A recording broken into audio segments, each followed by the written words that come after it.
Welcome, welcome, welcome. It is week 30, episode 30 of Meat, Sweats, and Menopause. I'm Joe Gleason, a Midwestern man. And with me is my beautiful co-host and partner, Kirsty the Britchick. Welcome to episode 30. Can you believe it? I actually can't believe it. It's wild. I was like 30 episodes. Holy crap. Like, that's 30 weeks, right? So we're over half a year.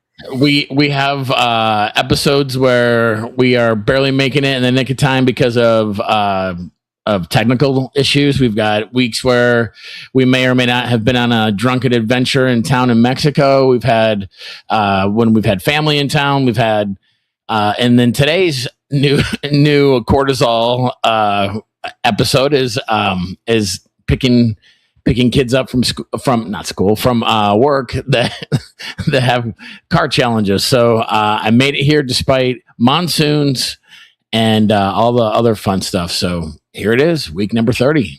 You're so brave. You made it within 30 seconds of us going live.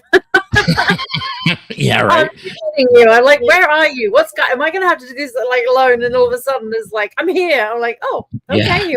Well, there was no time to text. I was driving, and then I ran in the house and sat down and started getting myself set up. I mostly had set up before I left because I knew it would be somewhat close, and there wasn't going to be any more work day. It was going to go into Meat, Sweats, and Menopause anyway. So I did it. I did a lot of it before I left, but just the last little sound check.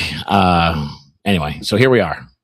Here we are, and there's no one here anyway. So week 2 of no attendees or whatever, right? Yeah, exactly. So how are you? What have you been up to? A lot of admin work today. Doing a lot of self-awareness stuff, just kind of looking at the things that are like your tics and motivations, and a lot of what we do, and I know a lot of the stuff. This is what you've been doing too, but a lot of our what you've been up to though. I like do share anything you can. I want to hear. Well, a lot of it's just like a lot of our reactions to things are our tapes and our programming, and it's like, well, where does that come from? And a lot of people never even stop, whether it's good or bad. Like, what are your beliefs about money? What are your beliefs about like what your partner should be? What are your beliefs about friends and boundaries and all those things? Like, where do your beliefs even come from? And a lot of that stuff is formed when you're before age 7, a lot of it probably even younger. So I've been focused more on like professional and money and but also like even just the stuff that triggers me. Why do I get like defensive if someone comes at me, or what? And it's really just trying not to, as an overthinker. I think a lot of what it is you're trying to anticipate the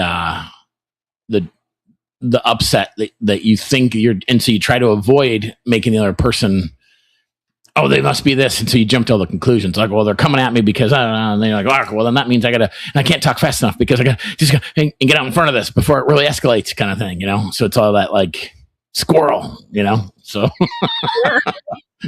anyway, so that's what I've been up to. This is really good. Can we talk more about it since there's nobody here right now? Sure. Anybody chiming in?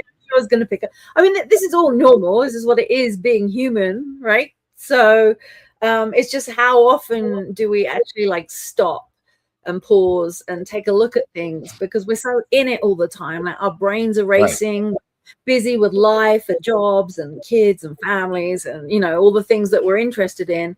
And so, I actually enjoy being alone and taking time. I'm kind of happy sitting with my own brain, but I know a lot of people aren't. And so they fill their time and space and everything with endless stuff. I think one of the things I've really been noticing, especially for myself, is how often I just scroll on my phone instead of, and I know that everybody probably does that, but it's interesting because if you are, like, if you think about all the times that you're like, I'm trying to think, like, my brain is always going. I don't know if everyone's like that, but for me, my brain is always thinking. Like, I'm always humming a song. Whenever I'm walking around, I'm thinking about something, or I'm replaying a conversation in my head, or I'm thinking what I'm going to say or what I'm going to do. Like, it just never, ever stops. And so when someone says to you, okay, like just get calm, clear your mind, I can't, I want to fill it. It's like, nature abhors a vacuum. It's like the minute you have a space, everything just has to be filled. So the only way for me, I find, is that, I can't just clear my mind, but what I do is focus on one thing rather than the 10 million things that are around. So if I focus on counting or focus on my breathing and like in and out and holding it and letting it, I'm focused on something, which is one thing, which isn't a worrying thing. So I managed to then clear and let go of all the other things. And it's, I was talking about scrolling. Like I do find that whenever I'm just got a moment, I'm just, and it's not mindless shit. Like I really was very careful about, like I said, got rid of all the things that just were useless to me or created fear or worry.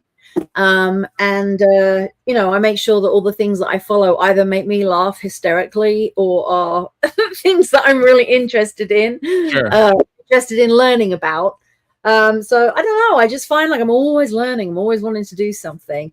And sometimes it's just, I just purposely leave my phone away from where I am just so that I can just focus on the present, right? And the task in hand. Sure. So I'm really working on that. And I think a lot of that too, though, is that like when we all went from, as Gen Xers, where we went from your phone is hanging on a wall in the kitchen, or, maybe you're rich and you got one in your bedroom. I don't know.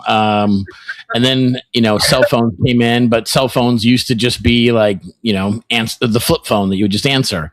Once we got into smartphones and then the apps and then social media, like nobody knew when we were first getting into it that, there's dopamine hits and there's all these like neurological and scientific things that factor into it. Like even I would say like as at the time that our kids were little and like even like the iPad and those like, oh, you got an iPad, baby. Like none of that stuff was even researched or had any, at least I wasn't aware of it. It wasn't available. And so I think some of that thing of like, oh, I just find myself scrolling and I just kind of pick up my phone and I mindlessly do it. Like, I think we sort of probably, and we'll take responsibility and accept what our role in it. But like, to be fair, I think a lot of us like had no clue that, oh, this is just like reading the newspaper, only it's on my phone, or it's, oh, this is just like watching TV because I can watch a YouTube video or something. Oh, it's just like if I were watching a show on TV. Science is kind of revealing and showing that it's probably a little more neurologically ingraining than just TV or just a newspaper. But yeah, I think it's more the rule than the exception, right? That you have to really be disciplined to not get sucked into it. For my thing, my guilty pleasure is more like baseball stuff or like maybe some sports. But I like conspiracy theory stuff. So if I get a good, like if they and they know the algorithm, so like let's just throw this little mud flood juicy video out there, and Joe bit, we knew it, he was gonna watch that video for 8 minutes, we knew it, so I think it's to be fair, but then that does take us away from sort of the self-analysis and the self-awareness. You're just kind of in that state of almost like you're hypnotized or something, and you just stay there.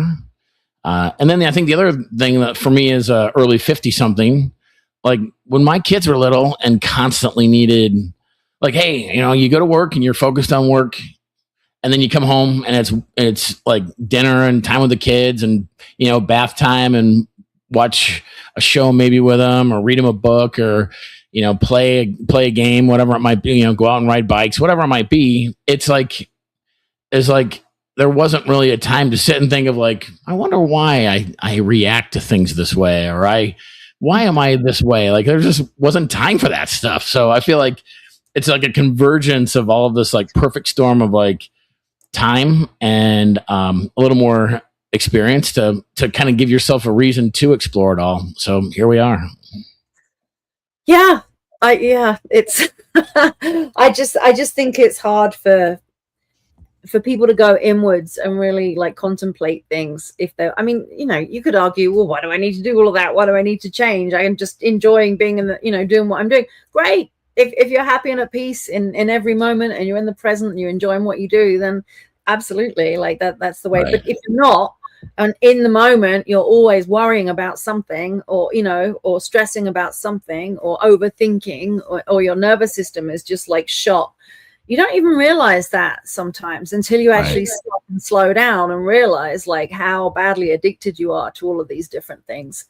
I know for me, like just being here and not really having any mega responsibility. I mean, I still have some, obviously they follow me around with life, but I mean, I just realized how stressed I was. And stress is just thoughts, right? That's really all it is. That's where it comes from.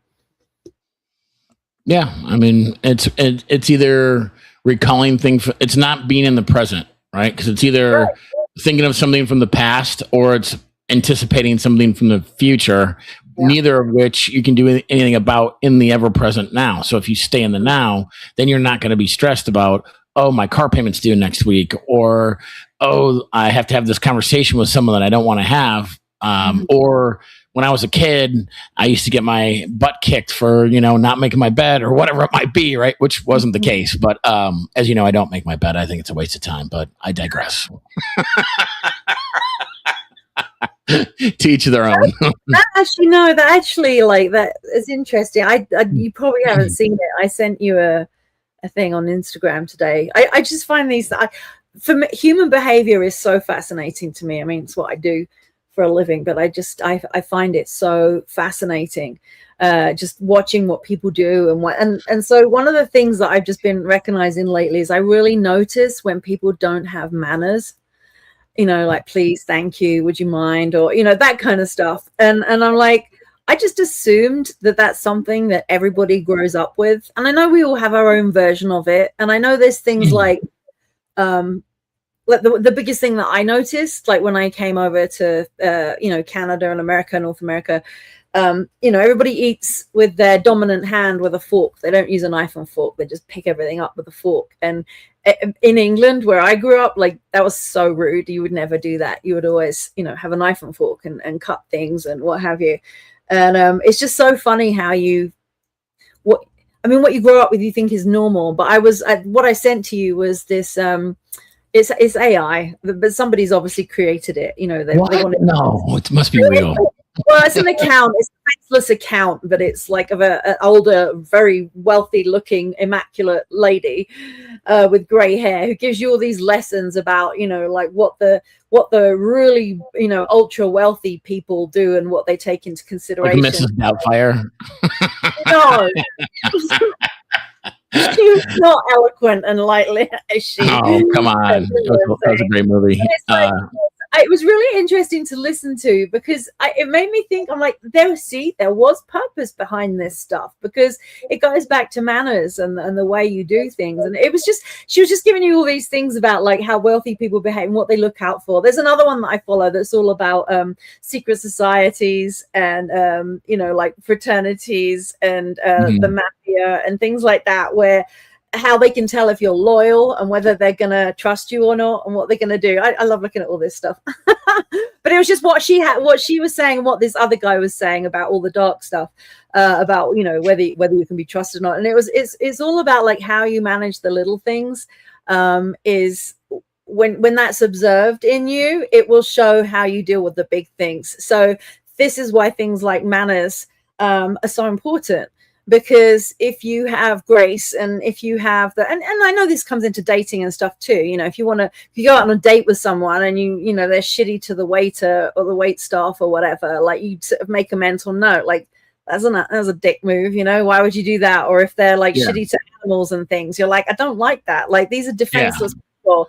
So it's kind of that stuff. And so she was just talking about like manners and, if you go out with really ultra rich people and you go to a restaurant or you're served dinner and you're served a burger, like most people would just pick up the hamburger with two hands and eat it. And she was saying like, you animal. Yeah, well, she was like, that's absolutely not what you would do. She was like, you would cut the burger in half. And she goes, and it's not about just being messy. It's about having control. Like because when you're eating if you're just at home with family or whatever, or kids, and you're just eating a burger, you're just like, it's I know. I've seen you eat burgers. Yeah. Lucky you. But it's like all over the place. You don't care or whatever. But if you're doing it in the presence of other people, whether you're rich or posh or whatever, she said, like, the way that you control yourself, like, can you control the situation? So how you would eat your food is actually a really big window into something like that. And then Sure. the whole mafiosa one was all about when you're given something for free, like, do you try and get more, or do you accept it? Or like they feed you like little testers all the time just to see whether or not you're loyal, because again, it's how you handle the little things. It's what you do behind people's backs when they're not looking, or what you say about them when they're not there, or whether you try and take advantage of situations and stuff. I find that all so fascinating. So anyway, Sure. I sent it to you to look at. But yeah, well, my challenge with your Instagram is you've got like 14 different usernames, and so I'm more. Four cows. I was close. I rounded up a little. I added 10, but it's just, and they all seem to have different stuff, and so I'm. It's hard to keep up with them all. But yeah, I'll check it out. Mm-hmm. And it's funny because, like, to your point about like using a fork and knife versus just using a fork. Like for me, I'm kind of sensitive to noises. So people clanking around like a fork and knife all the time I find it to be kind of irritating. And if you're eating a steak or something, you got to deal with it. But if it's just like, oh, I need to cut my green bean, no, just pick up the fucking green bean with your fork and you're good. So, but like for me, like blowing your nose at the table was considered like the rudest thing anyone could do. And I've found just by going to college and having different exposures to different people, different cultures, even you, like the people's like intolerance toward that sort of thing is not everyone feels that way, which to me it's like, oh, that's just really, or like licking your fingers, like some people get really incensed by that. Other people are like, that's finger licking good. I mean, Kentucky Fried Chicken made a whole like marketing campaign out of that whole idea. So like, is it insulting? No, it's not a taboo or anything. It's just to each their own, right? And so, but then how do you manage it? Like if someone's licking their fingers or using a fork and a knife, like do you lose your shit at the table, or do you just take a deep breath and just manage yourself, right? So right. And that's the work. That's the work I'm trying to do right now. Manage myself. Come on, what are all the things that make you crazy? I want to know. It's only an hour show and we've only got 40 minutes left, babe. So I'm a person who has a lot of tics, and it's like, well, where does that come from? And it's, you just try to control when things are not always in control, you try to control the things that are the things that you can control. And they might be superficial to someone on the outside looking in, like, why does he lose his shit about something like that? But if you kind of walked in someone's shoes, you might have a little more compassion for it, which is another side of the coin, is that everyone's got their history and their story and their background.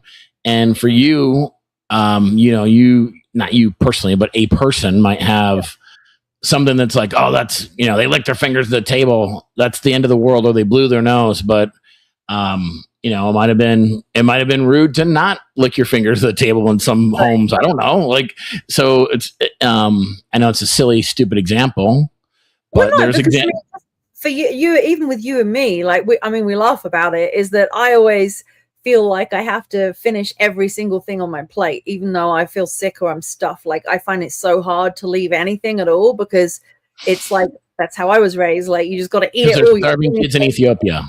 Right. But for you, even though like you're a big guy and you might be really hungry and have a hearty appetite and a big meal, no matter what you're eating, even if you just had like a slice of bread, you would always leave like a mouthful left on the plate. And I'm like, that couldn't have filled you up. You can't be stuck. Why did you leave that? It's like you always leave something on there on the plate as a and I'm not sure what that's about, but we definitely I haven't gotten to that chapter of myself yet. So we do the opposite, don't we? Like, you always leave a mouth, and I'm like, you're not going to eat that, and then I end up eating it. I don't know. I think this is not reality. This is not like the answer, but just sort of spitballing. Like, part of me is like people who are like greedy and gluttonous are like, it's like it just makes me like, I just don't. It's like if you went to a dinner with 3 other friends, so you're one of 4, and you go get a pizza, and the pizza's cut, into 3 sections. To me, I would just instantly sit down, and whether I'm the biggest guy or the hungriest guy, or I just had lunch or whatever it might have been, like to me, before any conversations had, the understanding would be if we're going to split 4 people are going to split one pizza, I would just say everyone gets a quarter of the pizza without even like that would be my sort of default. Now there are others who are like, I'm hungry, so I'm going to eat half the pizza, and the other 3 of you can fucking eat the other half, huh? No, I know. So for me, like if I see people like taking more than their fair share, it feels like, well, then you're not playing in society nicely, and that can be a lot of things, I suppose, beyond just a pizza. But it feels like, like if you're just like, I got to be the first one to throw elbows and get my plate and like make sure I get the first dish. It's like, so what I've done though is I tend to be the last person to eat because I don't want to look like the gluttonous, greedy asshole. So it's okay to it's okay to go first sometimes. And again, like it's just a conversation. I'm not griping. It's just things that we notice, right? Is like if someone has prepared dinner for me, if it's just me or I'm one of the guests, I won't usually be the first one to step up and dive in unless someone says, no, this is for you. Please go help yourself. And then I'll go do it, because I know that when I cook, I like food to be hot. So for me, like where my stuff starts kicking in is if I like make dinner and it's all ready, and then I said to everyone, okay, dinner's ready, and everyone just sits there and does nothing, I can feel myself getting wound up because I'm like, I literally just slaved over making a meal. It's hot and I want it to, like, that's how it's supposed to be served. Like, why aren't you coming up and eating? And if you're like, oh, I'm just gonna wait for it. No, get up here. I made this for you. It's a gift. Come take it, and it's and then you get into that thing of like, everyone's trying to be polite. Like you're trying to be hold back. No, I'm going to wait. And I'm like, no, please. And everybody's not. And then it's like, oh my God, it's becoming a minefield. So it all depends. I think it's, if you're invited and someone says, come eat, come sure. take however you want. I mean, I'm not speaking in absolutes. I'm speaking in sort of general terms, and I'm not speaking about me and you and our household dynamic. I feel like just more generally speaking that people are wired. And I did give an example of, sort of, I do feel like if someone's like repeating that of like, I'm going to take more than what is kind of then I do kind of start forming that opinion, I suppose. But, it's interesting to observe different cultural and family. I mean, even people that are right here on the street do things very differently for dinner and for recreation and all that kind of stuff. So it's like there's so much diversity, not only even within cultures, but there is even just within a community. So like to try to say that my way is the right way, but if it's your own house and you do things a certain way, like. You're a take your shoes off in the house person, and I'm more of like, I'll just, mop the floor or just wear my shoes, and I don't need to worry about it's not right or wrong either way. It's just kind of what you grow up with. And if you were to walk into Canadian homes, everyone takes their shoes off all the time, even if it's the dead of winter and it's freezing out, and you're like, whoa, but again, like would you go into someone's house and start barking orders and say, here's how it's going to be. I'm going to wear my damn shoes in your house, whether you like it or not, Well, I think it's funny. I actually got into a conversation. I was doing a live the other night. People were asking me about immigration because people always pick up on my accent. They want to know where I'm from and what I'm doing here or wherever they think I am. Australia. Yeah. Right. But it's the same thing. Like, it doesn't matter whether it's a country or a job or a club or someone's house. It's like when you are going to someone else's space, I feel like it's on you to fit in and assimilate with the space that you're going into, right? Because everyone is different. And if someone is hosting their country, hosting the job, hosting whatever, like you don't go in and tell everybody how it's going to be. It's up to you to, have awareness about you. So if I do go into someone's house, and I notice there's a pile of shoes at the door, then my instinct is like, oh, well, I guess we're taking shoes off, but then I might freak out because I might go, oh my God, I'm not wearing socks because it's summer and it's sat, and I'm like, oh, or socks that have holes in them. I don't know who would do that. Or I paint my toenails, or I haven't had a pedicure or whatever, and it's like, oh, how embarrassing, or it's like, oh my God. So I carry socks in my bag everywhere I go in case that happens, but it's like, it's funny how people are, but it's the same with country. And this is what people were, it got in this live, everybody was talking about immigration, and it was all, people were getting divided about it and everything. And I just said, look, at the end of the day, I am an immigrant.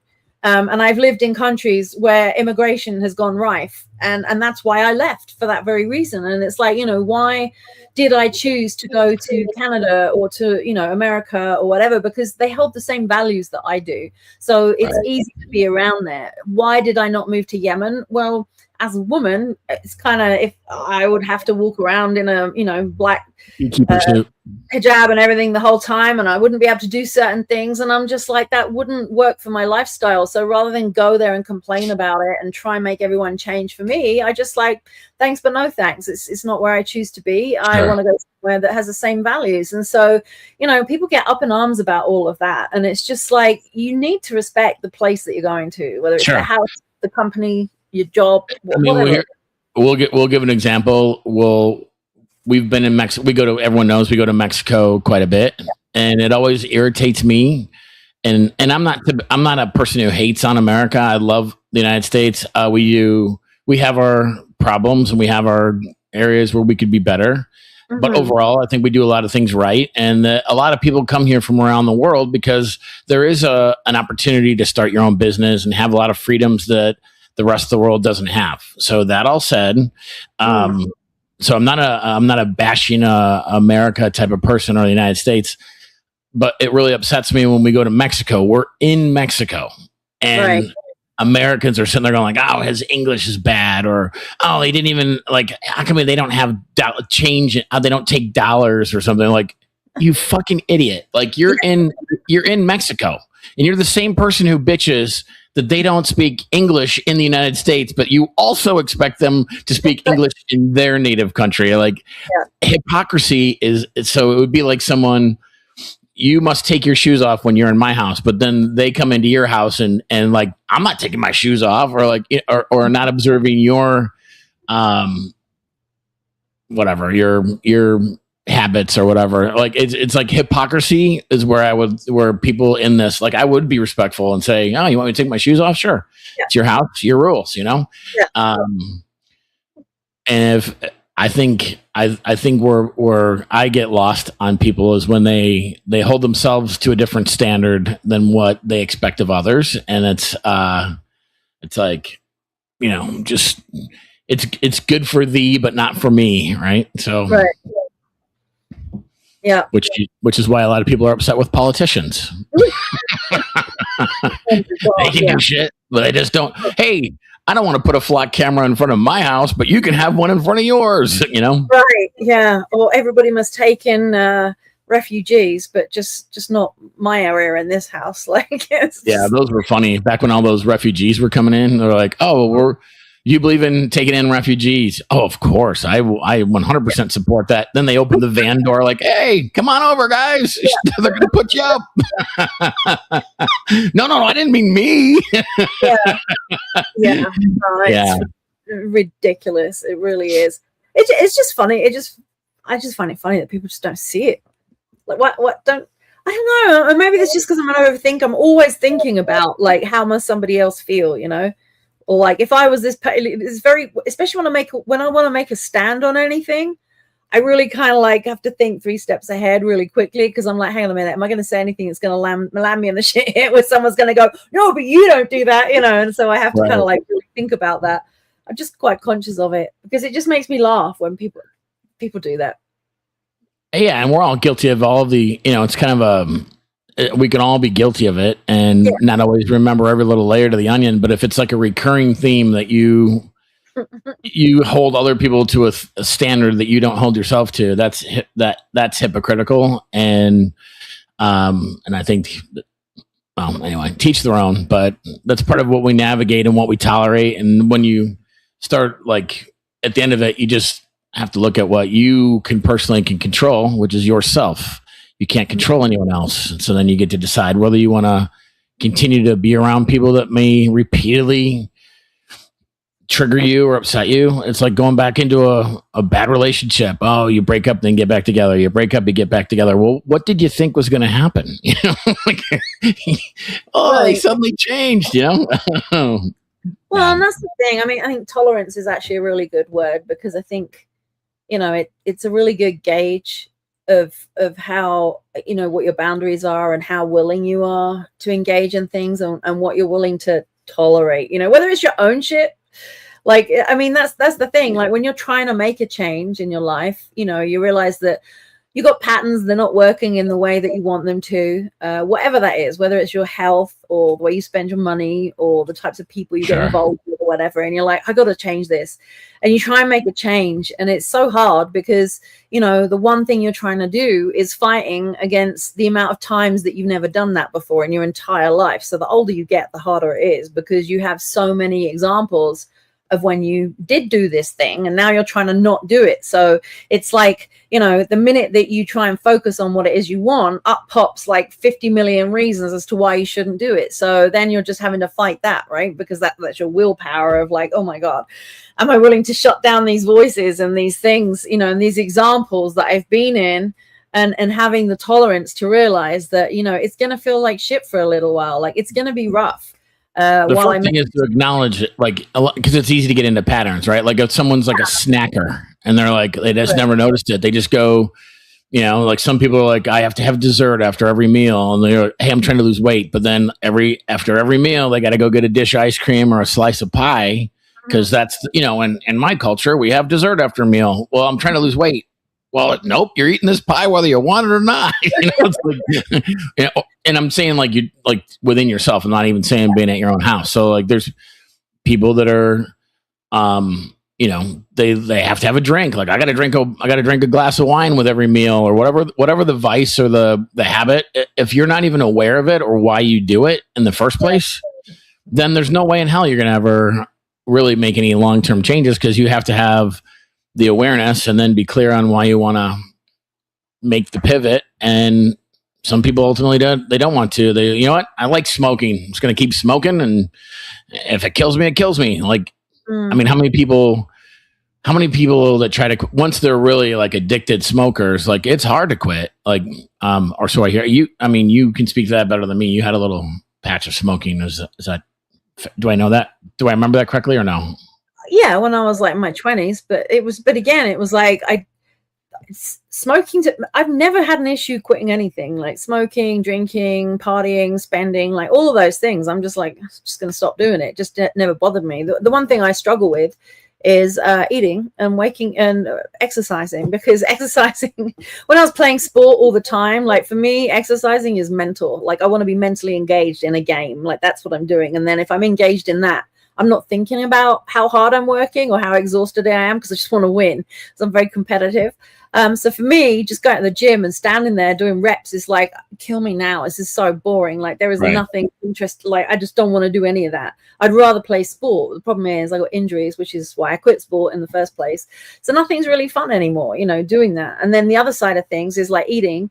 I love food. I love flavor. I love drinking. I love, I'm not like 500 pounds excessive, but I mean, do I want to lose 60 pounds? Absolutely. But, it's tough, because then, now you take away all the social elements. I mean, it's like if you're trying to quit eating, smoking, drinking, any of those things, I mean, that's your social life, because usually you're hanging out with friends doing those things, like we like to go out for dinner and eat nice food and experiment. So that's out the window. Okay, now what we're going to do? Oh, we'll go to someone's house. Well, guess what happens at someone's house? Everyone's drinking. And so now you're the only sober person. And then that's not fun. I mean, smoking, it's not really in our lives, and we don't really know anybody that smokes. So, I mean, that's not really a thing. But it's, it's not just I'm not speaking about just me and you. I'm talking about people in general. So I'm trying to bring up a bunch of different examples.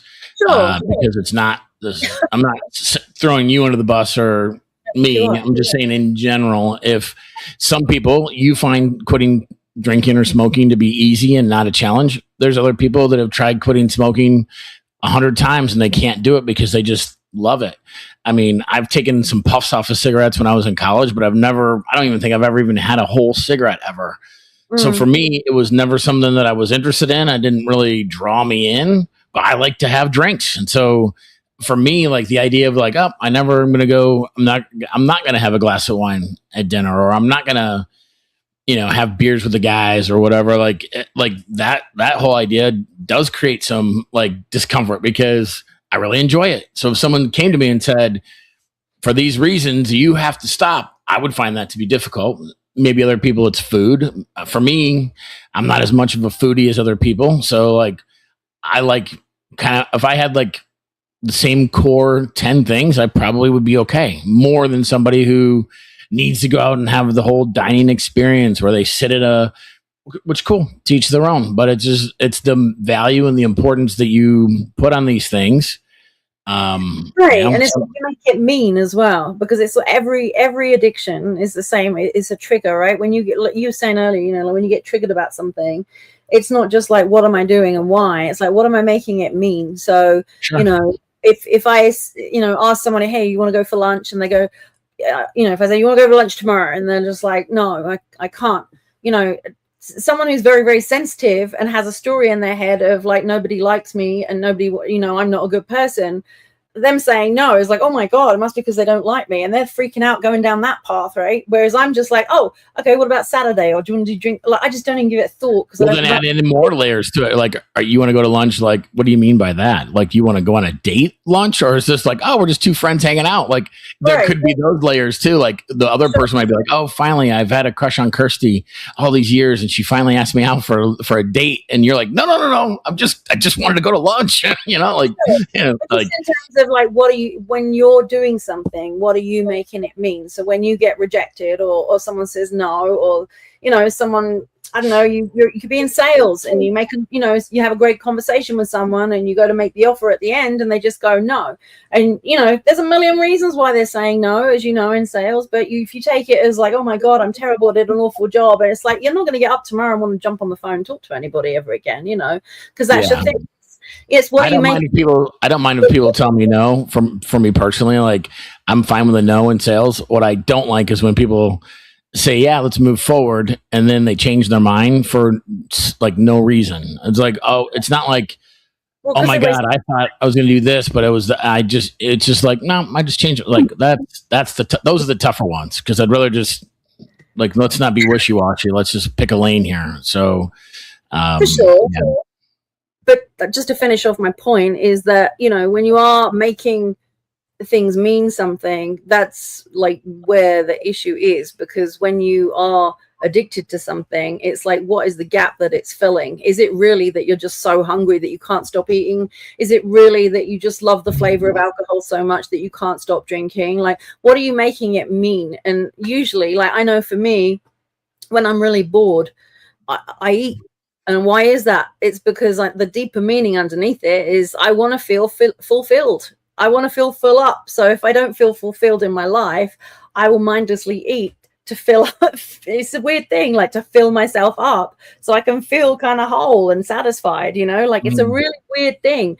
Like when you drink, there's the flavor of the alcohol, there's the social element of everyone else is drinking and I'm part of the gang, but then there's also the actual effect of the alcohol where it numbs you, or it could make you dizzy or giggly or whatever, and maybe you like that feeling. Like, so there's lots of different things around it, but it's never the thing that you're doing that's the problem. It's the meaning, it's the attachment that you're giving it that's fulfilling you. Because lots of people drink and don't get addicted, lots of people eat and don't get fat, lots of people smoke, don't have lung cancer, lots of people can give up stuff because they don't put any meaning behind it, right? Like, so that's the whole addiction thing. And it's like, pick your evil, or like, which one are you going to do? Because why aren't you addicted to everything? Because you don't put the meaning on it. It just doesn't have the same effect on you. So ultimately it's and it's like is a gun on its own dangerous? No, it's the person that's holding the gun and what do they do with it. It's the same with drinking, smoking, everything, right?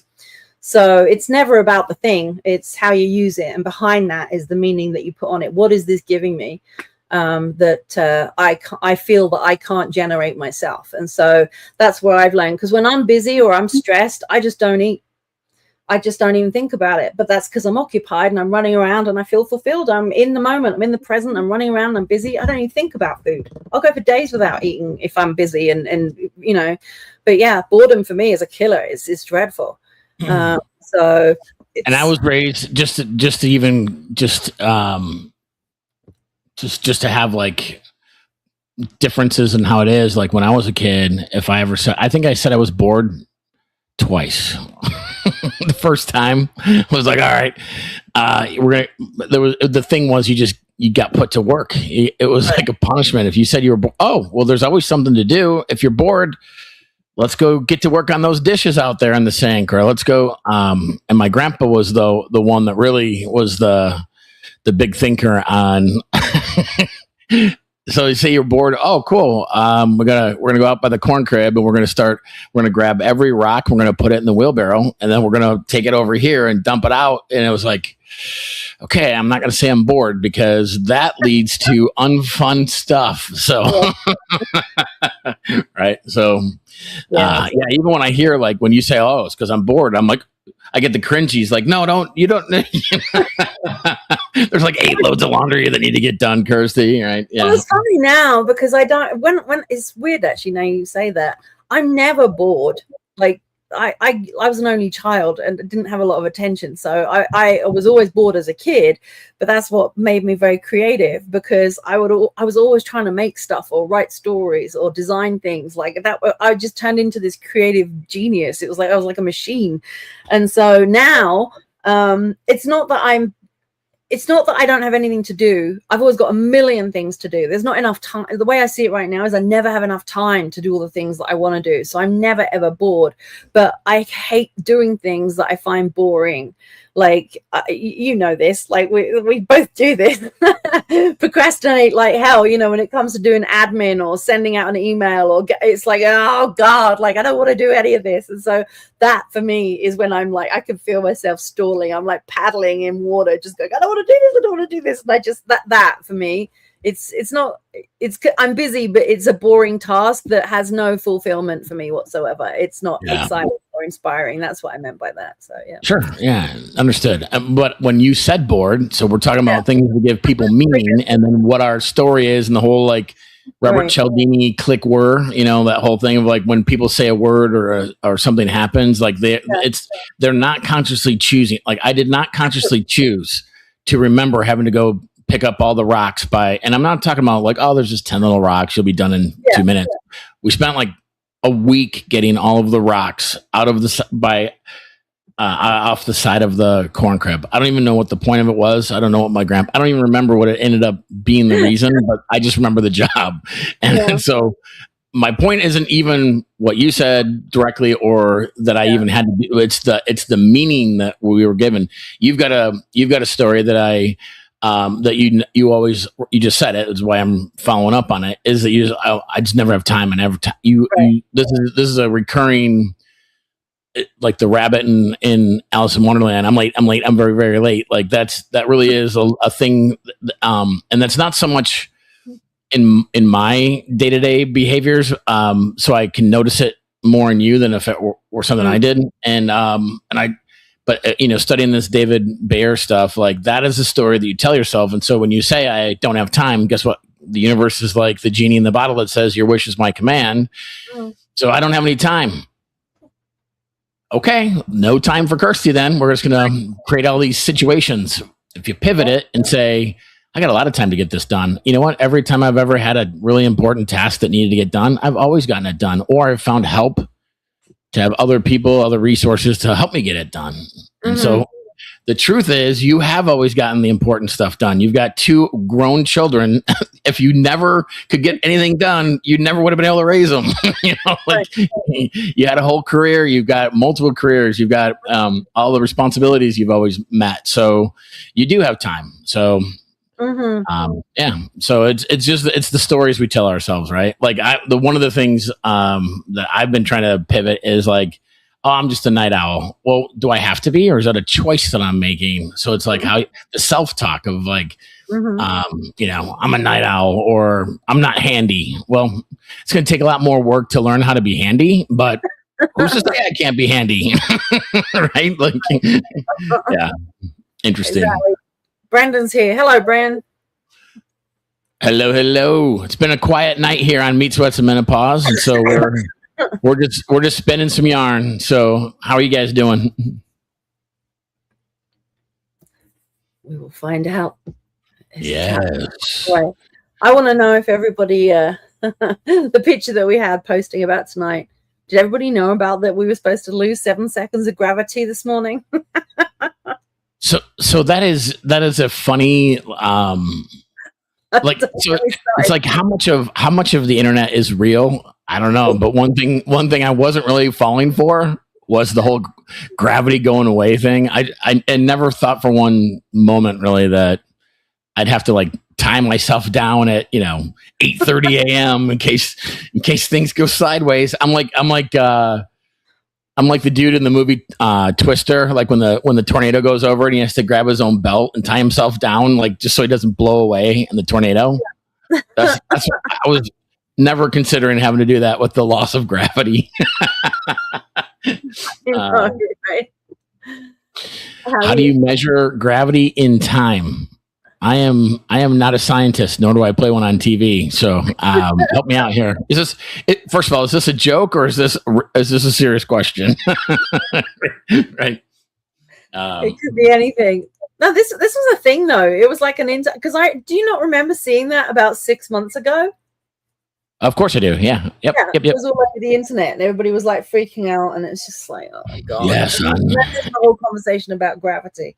And this was all part of was this connected to the Lionsgate portal and all that, like all of the sun and the moon and the stars and all the planets are lining up today. Apparently, it was at sunrise. I was awake actually. I just couldn't be bothered to get out of bed. But before sunrise, all the planets were supposedly all in alignment, which is a big deal. And then there was the solar eclipse.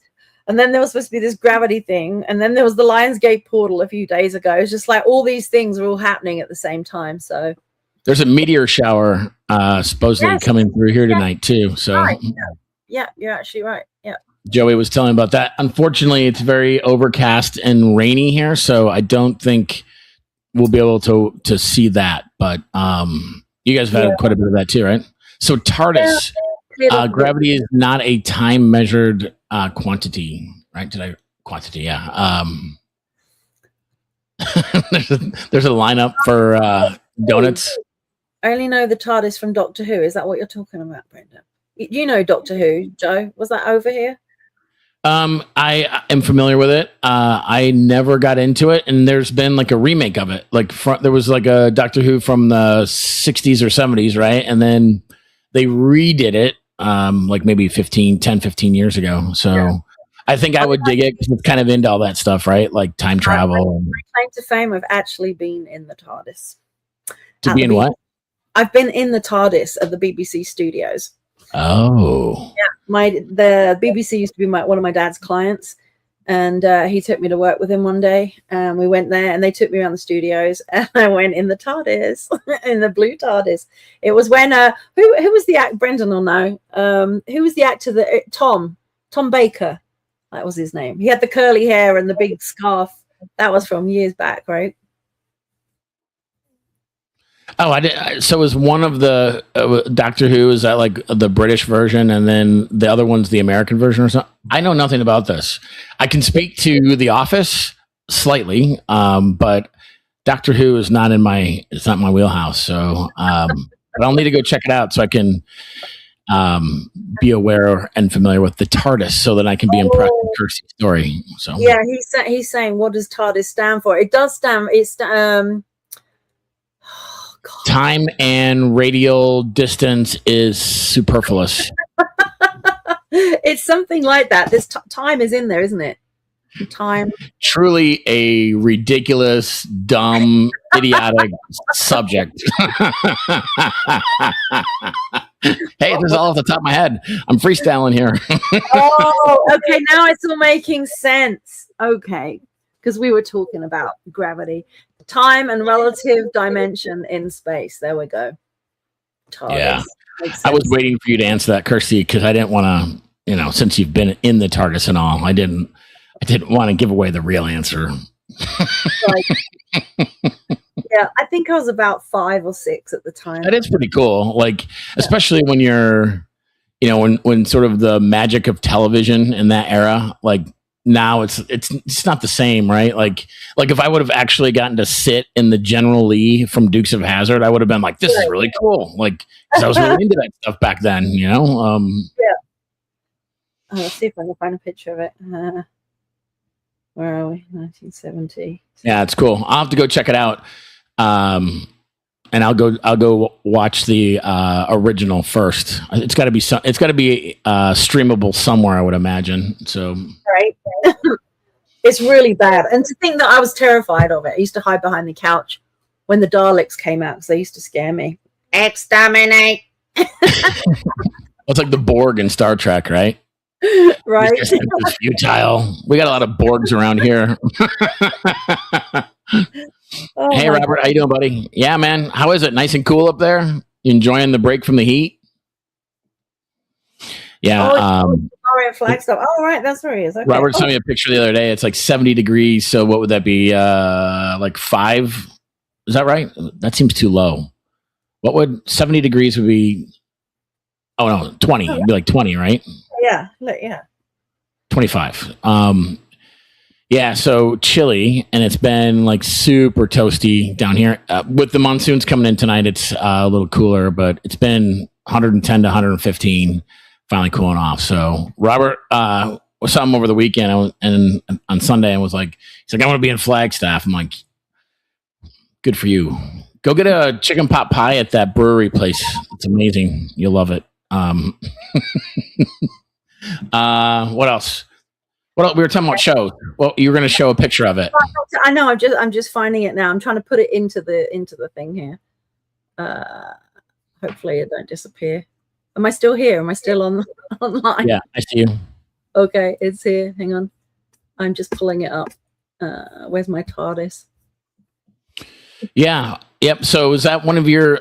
So, Brendan, is that like an all-time favorite? Oh, it's like a phone booth. Yes. That's the TARDIS. That was the original TARDIS in Doctor Who. Gotcha. So did like Bill and Ted's Excellent Adventure steal that time travel device? Like for real, like Bill and Ted's Excellent Adventure, they use a phone booth to navigate time. It's their time machine.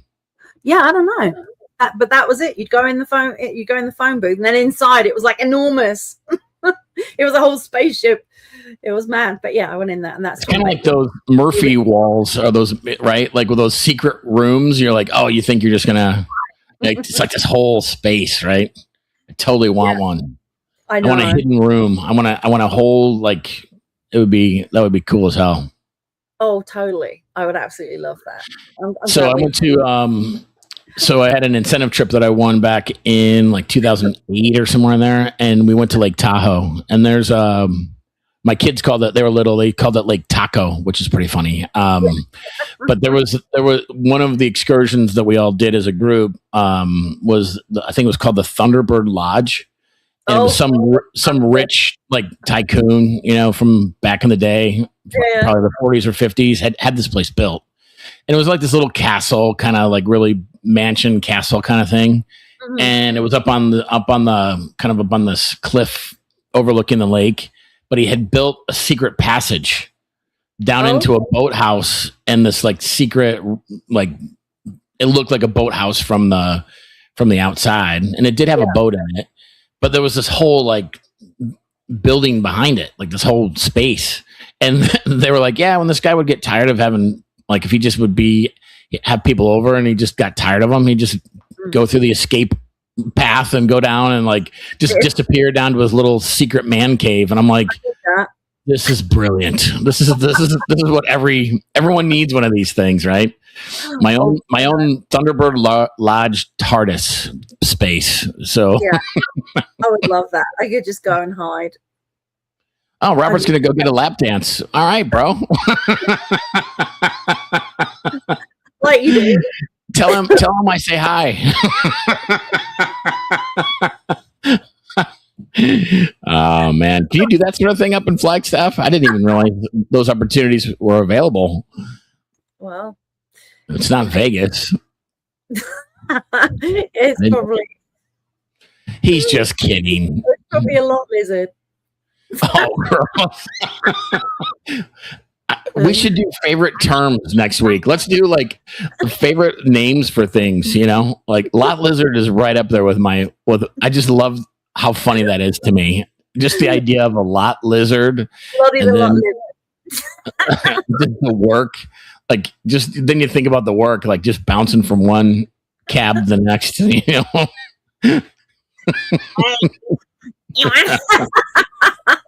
all I've got's a 5. Well, that'll get you. I'll tell you what you get for $5. Wow, this is really derailed. We were talking about triggers and personal development only 10 minutes ago. Yeah, this has devolved quickly. It's always happens. It always gets close to the end, and then it just goes off. And then the surge of goofiness and tomfoolery kick in. Exactly. Wow. Yeah, good times. Another week 30, episode 30 of Meat Sweats and Menopause. We brought in the TARDIS. I learned a new word. I didn't even know. I would not even have known. TARDIS. Huh? You didn't know it was called a TARDIS, hey? No, if someone would have said, "Are you familiar with the word TARDIS?" I would have probably made some kind of smart ass joke like, "I got called a retardus a lot back when I was." And now you use it all the time. That's what we'll use. We'll use that word from now on. Oh yeah, it's like a secret word. Yeah. Oh look, there's a TARDIS. I was talking about Doctor Who. Yeah. Listen, I find you to be a real TARDIS. You're always time travel. Whoa! I was calling you a time traveling phone booth. Settle down. Why are you getting so salty? Let's work on those triggers and your boundaries and how you react. Oh man. Oh, good times. Yeah, I'm gonna have to go figure out dinner now. This is the other part of the night that I always get to because I start realizing that I'm hungry. So, yeah. What's on the books? Anything? I got to go figure it out. I'm gonna go talk to Joey and see what we can come up with. So, yeah. Cool. Well, I haven't eaten either. I don't know. I don't know what I'm gonna make. Yeah. Yeah. We had some, I got one of those frozen lasagnas last night, so I might go eat some leftovers from that, or I don't know. We'll see. 2 hours are good. Yeah. Yeah. But tonight it will only be reheated, so it would not be 2 hours. So we'll see. I don't want to be a TARDIS about it. Oh, this is going to be a thing. We have to get this into our lexicon here. Like, this is... Thanks, Brendan. This is the gift that will keep on giving. So, that's the theme tune. Do you remember that? I hope you're talking to Brendan because I never haven't seen the show. Okay, all right. I need to check it out. I will. That's my assignment for next week. Watch the 70s Doctor Who. So bad. Yeah, but yeah, that was my level of horror movie. I was terrified of it. So. But does the story hold up, even if the special effects? Like, is it like riveting or is it just cheesy? Like, have you ever watched like those old Star Trek episodes? They're just corny and silly, you know? The what episodes? Star Trek, like from the 60s. I'm just trying to think of a show that would have like a more modern version of it and then like a historically, albeit relevant, but kind of dated. But yeah. Yeah. Well, go check it out. It's 7. Oh, it's 8 o'clock here, but it's 7 o'clock where you are. So yeah, we've got another hour in the books of Meat Sweats and Menopause. So thank you everyone for tuning in. Thanks for listening and putting up with our shenanigans and working through all of the other stuff too. As always, it's fun to always do this, and we can't do it without all of everyone contributing. So thanks everyone. Have a great week, and we will be back, Lord willing, next week for episode 31 of Meat Sweats and Menopause. So take care. Have a good one. Thank you very much. Take care, everyone.